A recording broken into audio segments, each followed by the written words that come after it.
Yes. Okay guys, I will get started. Thank you for joining me this morning. And today I'm going to share some examples that I've used using Keynote.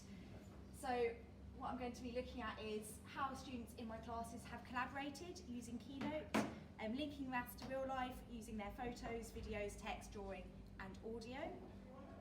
Look at the benefits of using this in the lessons and also reflect on how you can use this in your classes. Now, all of what I'm talking about today is from Jamie and Lou's book, Teaching with iPad Keynote. There's a few of these with numbers and pages also. If you're interested, I'll show this at the end as well. That's the QR link to where you can download that book in the bookstore. And this book has 10 practical strategies and ideas of how you can use Keynote in your lessons. I've used the beginner lesson, lesson 2, which is using animation and annotation on top of work, just as a sort of dual coding strategy for students to learn their information. So this is the first page that I sort of read, and then I took the sort of practical strategies that they advised in the book, how I could apply this to lessons in my class. So what I'm going to do is I'm going to share some examples from my classes and then talk about them and how I've structured it in the lessons. So first example that I've done recently with Year 11s, we were looking at similarity. And I set this up myself, what I wanted the students to do with my own example, so I share that example with you first.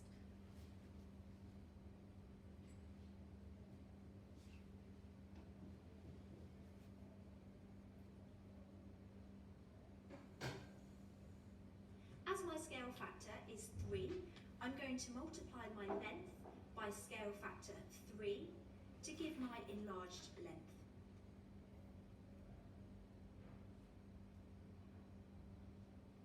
Because I am decreasing this object, my scale factor is less than 1. My scale factor is 0.2.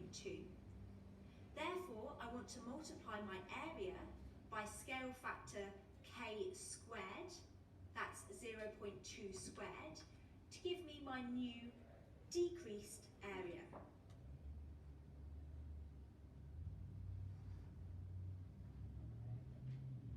My scale factor is 4. Because I'm dealing with volume, I'm going to multiply my original shape by scale factor k cubed, that's 4 cubed, to get my new enlarged volume. So that's what I shared with the students. I did that myself first, and I then asked them to do something similar, finding objects that they might want to enlarge or increase or decrease, and explain it with annotation on top. So I asked them to find a length, an area and a volume example, and I'm going to share some examples that students then produced.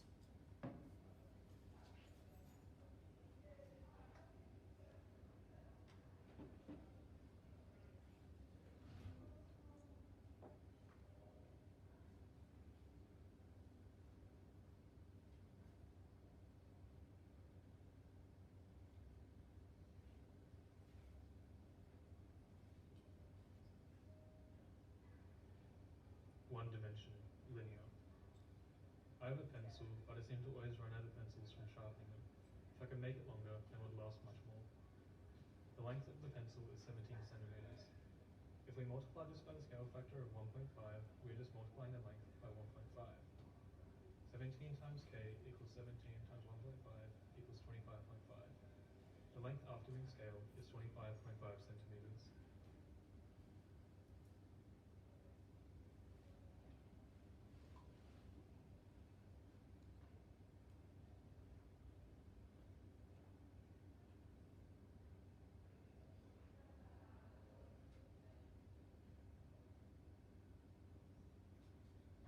Because we have exams coming up, I'd like to double the size of my desk to fit all my revision tools on it. The original area of my first desk was 3,468 centimeters. To increase it by 2, my scale factor is 2 squared. So that means I have to get my area, which is 3,468, and times it by 2 squared, which gives me the size of my new desk of 13,872 centimeters squared.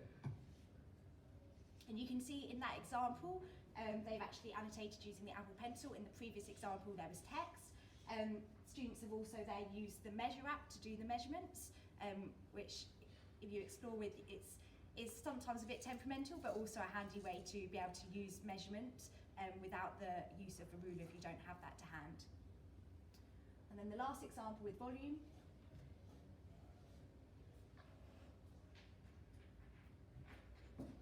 I love lip balm, so I decided to enlarge my lip balm by the scale factor of 1.5.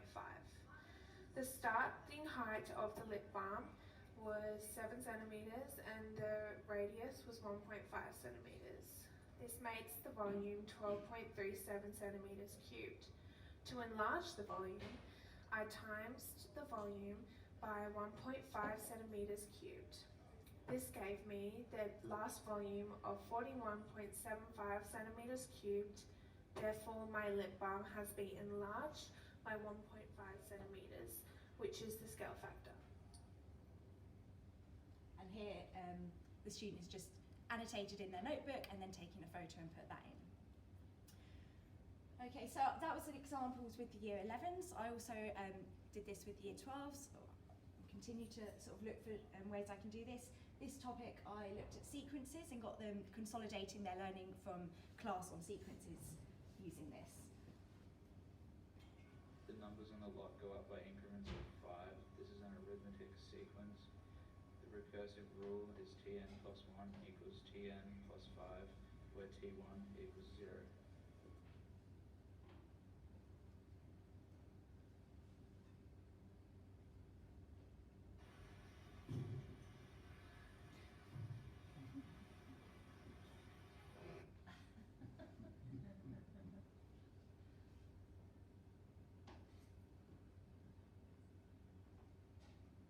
This was a popular example, the lockers.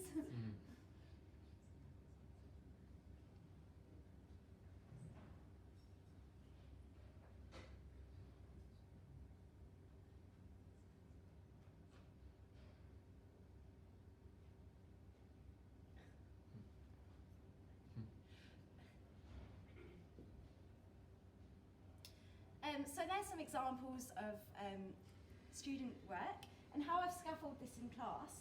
What I normally do is, it's after I've taught a topic and it's a lesson where I can consolidate their learning, but I normally start the lesson with doing some sort of brainstorm individually and then discussion as a class. So we've kind of talked already about all the key information that they need to be thinking about in the lesson that they're going to be doing. I share my own example. I found that to be really important. Doing it, sort of finding what I want to be doing first and then sharing that with the students gives them a sort of idea of what I'm looking for, and it also allows me to kind of fine tune what I expect and hope they will produce also. And then once I've shared my example, I discuss with them what have I produced, what's in this keynote, what do I expect from them to produce in this keynote. So a picture or a video of what they're looking for, normally looking to find the maths in the surrounding world, in the classroom or outside. Then drawing the annotation on top, explaining where the maths is, what the learning is, either using their Apple Pencil, which I found that most pairs or threes do have one in the group, but if not, they can either add in text or add in their annotations and a picture from their notebook. And then once they've done that, adding the audio on top to explain their annotations and what they've done. The last step for the sort of students who have finished earlier is to add the animation and really make their videos look really high quality. And then lastly, from the Keynote, they can export their Keynote as a movie and airdrop to me, and that's then I can use as examples like today and have a look at. So I found this has been beneficial, and 3 benefits are: firstly, this is a strategy for learning. It allows for students to combine their words and the visuals, and then consolidate their learning and easily help them access this learning later on. So good revision sort of tool. I think I've had a 15-minute forum before where I've talked about the benefits of this dual coding strategy.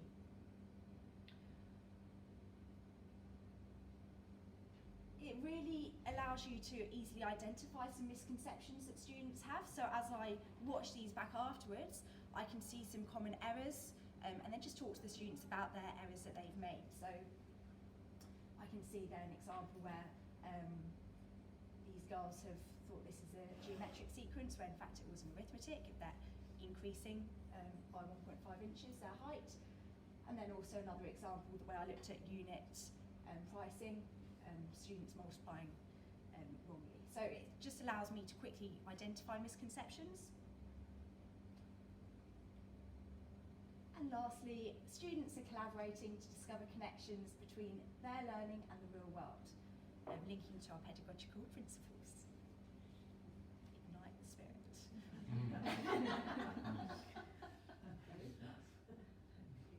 So, that's all from me. If you have any questions, I'd happily answer any, and I invite you to think about how you might apply these ideas in your classroom, and I really recommend this book as some ideas for you to try out. Any questions? Well, thank you for listening, and hopefully you can have a explore yourselves.